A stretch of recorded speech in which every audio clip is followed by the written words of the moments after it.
And if you'll remember, Hillary Clinton told Joe Biden not to concede. You remember that? Before this election, she told him, do not concede. You know why she told him that? I hate to say it, smart woman. She knows the law. But most Americans don't. Most of you watching me don't know it. I didn't know it. But now I do, and knowledge is power. And I promise you, Donald Trump knows what I'm fixing to tell you. So do all of his lawyers. Okay, so here's what happens. Real simple. The most powerful thing that keeps the peace in the United States of America is not required by law. It's just a custom. And it's called a concession speech.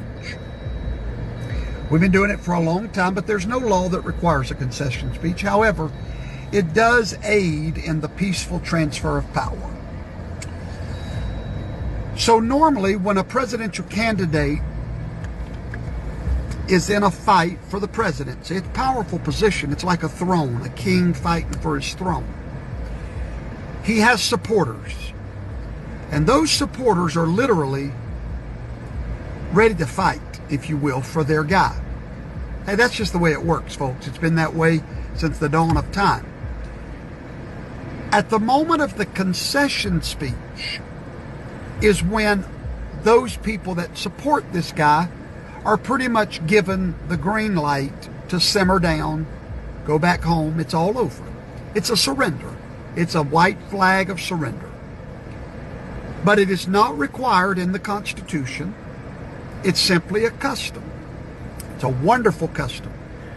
Once a president concedes, the battle is over. There's no more legal fighting. There's nothing. Everything after that just sort of happens with a rubber stamp. Then the electors get together. They cast their votes in Washington, D.C. The president is officially elected and the votes are certified. And that certification gives that man the presidency. But more importantly, his concession speech from the opponent is what gives him legitimacy and a transfer without drama. But 2 times in our history, presidents did not concede the election. Why? Well, not because they were trying to be rambunctious, but just like Al Gore, they knew that something was off, and they were not ready to give up a fight with a margin less than 1% in all the battleground states. According to the law, Georgia is going to be recounted. We do not have any official result anywhere in the nation. Pennsylvania is going to be recounted. Arizona is still being counted. Nevada is going to be recounted. We have a total recount coming. Now, after that recount, the president has legal options to go to court to prove irregularity. So let's just say that none of that works and the president still will not concede the election. The Constitution, Amendment 12 of the United States Constitution gives you the answer of what will happen.